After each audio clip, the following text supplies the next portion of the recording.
el silencio en la oscuridad de Baviera. La niebla se aferraba a los campos como un sudario helado. En el horizonte, Hinterkaifeck, una granja aislada entre los espesos bosques bávaros, parecía sumergida en un extraño e inquietante sopor. Este lugar, perdido en el tiempo, fue testigo de un crimen tan brutal y enigmático que aún hoy, más de un siglo después, atormenta la imaginación de quienes se adentran en sus detalles. Este es el relato de los asesinatos de Hinterkaifeck, un misterio que se resiste a ser olvidado. La granja, un refugio en el olvido. A principios de la década de 1920, la región de Baviera estaba marcada por la reconstrucción y el aislamiento tras la devastación de la Primera Guerra Mundial. La granja Hinterkaifeck, situada entre las aldeas de Grovern y Weidhofen, era un mundo en sí misma. Rodeada de densos bosques y separada por kilómetros de los vecinos más cercanos, la granja era un refugio para quienes deseaban permanecer alejados de la mirada pública. Sin embargo, para la familia Gruber, este aislamiento no era sinónimo de paz.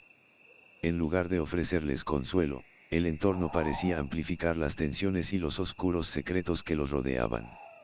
Andreas Gruber, el patriarca, era un hombre temido y reservado, descrito por los vecinos como cruel y tiránico.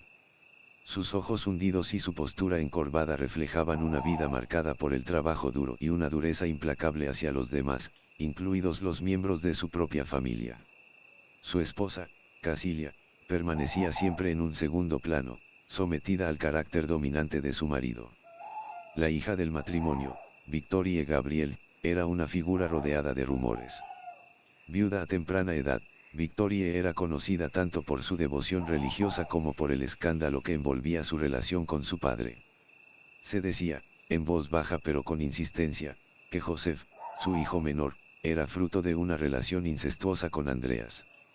Junto a ellos vivían los dos hijos de Victorie, Casilia, una niña de 7 años, alegre pero curiosamente callada, y Joseph, un bebé de apenas 2 años. El ambiente en la granja era opresivo, cargado de sospechas y tensiones que parecían aumentar con cada día que pasaba. Los ominosos presagios. En las semanas previas a la masacre, Hinterkaifeck comenzó a experimentar eventos extraños que desafiaban toda explicación. Andreas Gruber fue el primero en notar algo fuera de lugar, huellas en la nieve que llevaban del bosque hasta la granja, pero ninguna que regresara. Aunque la lógica dictaba que alguien debía haber entrado a la propiedad, una inspección minuciosa no reveló ningún intruso. Poco después, un periódico que nadie en la familia reconoció apareció en la casa. Era un detalle aparentemente insignificante, pero suficiente para inquietar a los Gruber. Más perturbador aún fueron los ruidos provenientes del ático durante la noche. Andreas subió varias veces con una lámpara en mano y una expresión endurecida por la desconfianza, pero nunca encontró nada. La tensión se intensificó cuando uno de los juegos de llaves de la granja desapareció sin explicación. Los miembros de la familia comenzaron a sospechar unos de otros, pero ninguno pudo probar nada. El miedo y la paranoia comenzaron a instalarse en sus mentes, pero aún así continuaron con su rutina diaria, ignorando las señales de advertencia. La noche fatal, silencio y sangre. El 31 de marzo de 1922 fue el último día de vida para los habitantes de Hinterkaifeck. En la tarde de ese día, María Baumgartner, una nueva criada, llegó a la granja para comenzar su trabajo. María había sido enviada por su hermana, quien la acompañó hasta la granja, presintiendo quizás que algo no estaba del todo bien en ese lugar. La hermana de María sería la última persona viva en ver a la familia Gruber con vida. La masacre comenzó en el granero. Según las investigaciones, el asesino atrajo a los miembros de la familia uno a uno hacia ese lugar. Andreas Gruber fue el primero en caer, golpeado brutalmente con un azadón. La fuerza de los golpes destrozó su cráneo, dejando fragmentos de hueso esparcidos entre la paja. Le siguieron su esposa Casilia, su hija Victorie y finalmente la pequeña Casilia. La pequeña, según los análisis forenses, no murió de inmediato. En su agonía, la niña arrancó mechones de su propio cabello, un acto de terror desesperado que habla de los momentos finales de sufrimiento que experimentó. Dentro de la casa, el asesino continuó su matanza.